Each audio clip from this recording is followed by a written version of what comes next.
अस्सलाम वालेकुम guys, welcome to my YouTube channel. उम्मीद है आप सब खैरियत से होंगे और मिड टर्म के पेपर्स की तैयारी कर रहे होंगे। अगर आपने तैयारी स्टार्ट नहीं की तो कर दें, क्योंकि नेक्स्ट मंथ की 26 को आपका फ़र्स्ट पेपर होगा। तो आज की इस वीडियो में हम बात करेंगे MTH 401 की असाइनमेंट नंबर 1 के सोल्यूशन पे। तो सबसे पहले हम देख लेते हैं कि क्वेश्चन फाइल की क्या रिक्वायरमेंट्स हैं। और क्वेश्चन फाइल की रिक्वायरमेंट देखने से पहले वो स्टूडेंट्स जो चैनल पर न्यू हैं, चैनल को सब्सक्राइब कर दें ताकि आपको हर आने वाली वीडियो की अपडेशन मिलती रहे। हम स्टार्ट करते हैं अपनी असाइनमेंट। टोटल मार्क्स इसके 10 हैं और ड्यू डेट इसकी 5 है। इट्स मीन कि आपने 5 से पहले इसका सोल्यूशन जो है वो अपलोड कर देना है। इस असाइनमेंट को सॉल्व करने के लिए आपके पास कितने लेक्चर की कमांड होनी चाहिए? आपको 1 to 10, it's mean 1 to 10 lectures जो हैं वो आप लोगों ने लिए हैं, तो आप इस असाइनमेंट को खुद सॉल्व कर सकते हैं। बहुत ईजी असाइनमेंट है मेरे अकॉर्डिंग, ठीक है। तो अगर आपने लेक्चर लिया है तो आपको भी इजी लग रही होगी। नेक्स्ट जो इसकी इंपॉर्टेंट इंस्ट्रक्शन है वो ये है कि right your ID on the top of your assignment solution file, ठीक है। तो जो आपने सोल्यूशन फाइल बनानी है उसके टॉप पे आपने व्यू आईडी लिखनी है। मज़ीद आप कुछ खुद रीड कर लीजिएगा, ठीक है। अगर मैं सारी इंस्ट्रक्शंस रीड करूँगी तो वीडियो जो है वो बहुत लेंथी हो जाएगी। हम क्वेश्चन की तरफ चलते हैं। क्वेश्चन क्या है कि सॉल्व द डिफरेंशियल इक्वेशन, ठीक है। तो ये आपको एक इक्वेशन गिवन है, उस इक्वेशन को आपने सॉल्व करना है और साथ में एक कंडीशन जो है वो गिवन है। तो इस कंडीशन को सॉल्व करेंगे हम, तो फिर हमारे पास दो वैल्यूज़ आएंगी, y की और x की। तो ये बात का प्रोसेस है। फर्स्ट ऑफ ऑल इस डिफरेंशियल इक्वेशन को हमने सॉल्व करना है, ठीक है। तो ये डिफरेंशियल इक्वेशन जो है इसको हम कैसे सॉल्व करेंगे? फर्स्ट ऑफ ऑल तो इसको हम अलग अलग कर लेंगे, ठीक है। dx और dy जो है वो अलग अलग होता है, तो हम उसको सोल्यूशन की तरफ चलते हैं। वहाँ पे मैंने इसको अलग-अलग किया है। ये देखिए dx और dy, ठीक है। तो जो dy वाली वैल्यू थी वो हम माइनस वाली उसको हम दूसरी साइड पे लेंगे, तो वो क्या होगी?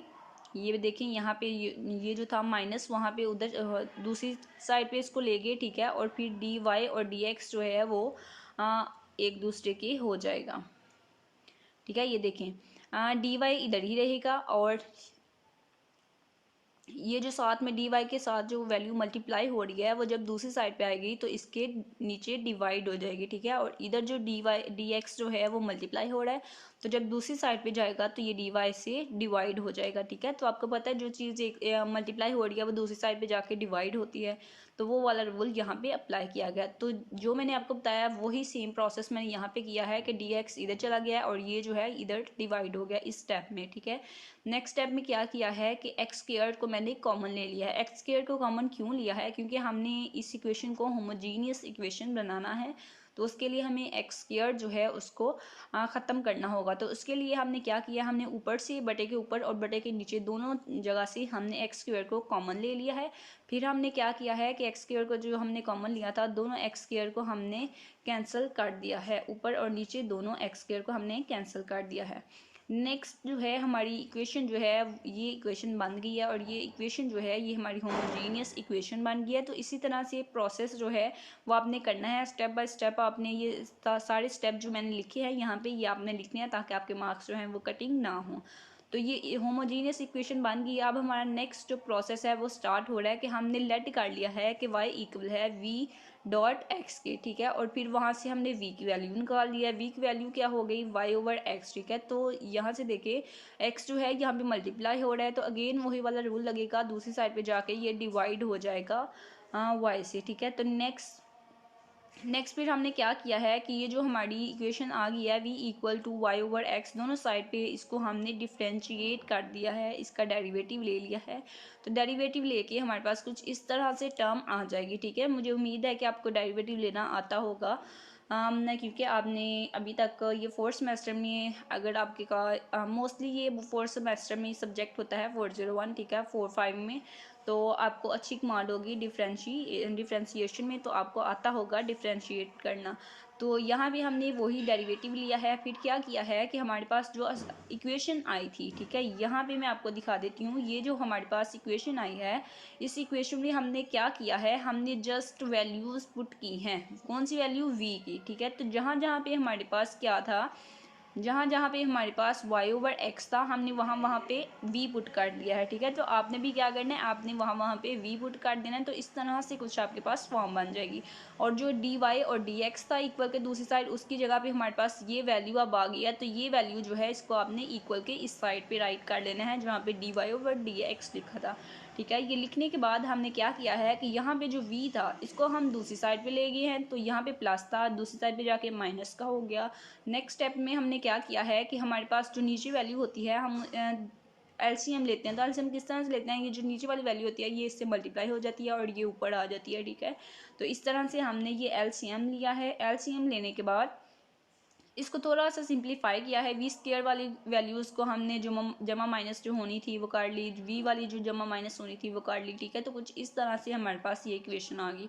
इस इक्वेशन में अब हमने क्या किया है कि अब हमने ये किया है कि इधर क्या था x डॉट डी वी, ठीक है। तो डी वी यहाँ पे क्या हो रहा था, ठीक है, डी वी जो यहाँ पे था इसको हम दूसरी साइड पे ले गए हैं, ठीक है। दूसरी साइड पे लेके हमने क्या किया है, यहाँ पे डी वी जो है इसको राइट कर लिया है। और क्या किया है, और यहाँ पे हमने चेंजिंग ये की है कि ये जो था डी एक्स ऊपर कैसे आया। आप कहेंगे ये डी एक्स कैसे आया, डी वी तो हम इधर ले गए, ठीक है। फिर यहाँ पे एक्स रह गया, डी एक्स जो है वो इस तरह से आया कि हमने क्या किया, हमने इस तरह से कर सकते हैं ना कि अगर हमने डी एक्स ऊपर लिखा है तो हमने यहाँ से भी नीचे वाली वैल्यूज़ जो है उसको ऊपर कर लिया और जो ऊपर वाली थी नीचे, ठीक है। तो फिर ये बिल्कुल सही रहा, ये रूल है, इस तरह से कर सकते हैं, कोई इशू नहीं है।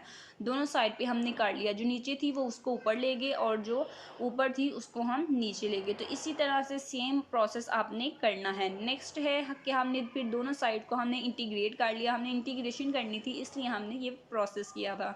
इंटीग्रेशन करके तो फिर आपके पास इंटीग्रेशन भी अब आपको आती होगी, ठीक है। तो यहाँ पे हमारे पास 1/x है, तो जब हमारे पास 1/x होता है उसकी इंटीग्रेशन हम करते हैं तो हमारे पास ln x आ जाता है। और c जो होता है वो कांस्टेंट होता है इंटीग्रेशन में, तो वो ऑटोमेटिकली ln c आ जाएगा। इसी तरह सेकंड जो इक्वल के दूसरी साइड पे वैल्यू है उसका भी इंटीग्रेट करना है। इंटीग्रेट करके तो सारा इसको थोड़ा सा सिंप्लीफाई किया, सिंप्लीफाई करके हमारे पास कुछ इस तरह से ये इक्वेशन आ गई। फिर हमने क्या किया है कि जो हमारे पास v की वैल्यू थी y/x, ठीक है, उस y/x को वैल्यू को हमने अब v की जगह पे पुट कर देना है, ठीक है, ताकि एक्चुअल फॉर्म में हमारे पास आंसर जो है वो आ जाए।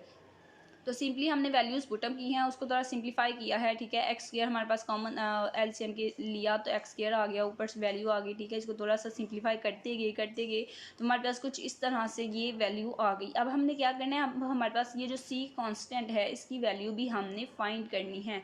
अभी आपका क्वेश्चन जो है वो कंप्लीट नहीं हुआ। तो अब हम क्या करेंगे, अब हमारे पास जो इक्वेशन थी यहाँ पे जो गिवन थी ये वाली इक्वेशन, इस इक्वेशन को हम यूज़ करके सी की वैल्यू फाइंड करेंगे। कैसे करेंगे कि y/2 लिखा है, तो आपको पता है y/2 मतलब y/x, ठीक है। तो इट्स मीन कि x की वैल्यू 2 है और y की वैल्यू क्या है -6।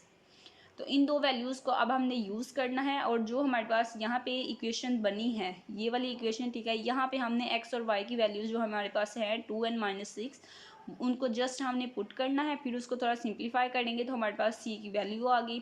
सारे स्टेप जो है इसी तरह से आपने करने हैं। तो ये हमारे पास c की वैल्यू आ गई 18/4, ठीक है, 18/4। तो इसको मज़ीद भी अगर आप कट कर नहीं, मज़ीद नहीं हो सकती, ठीक है।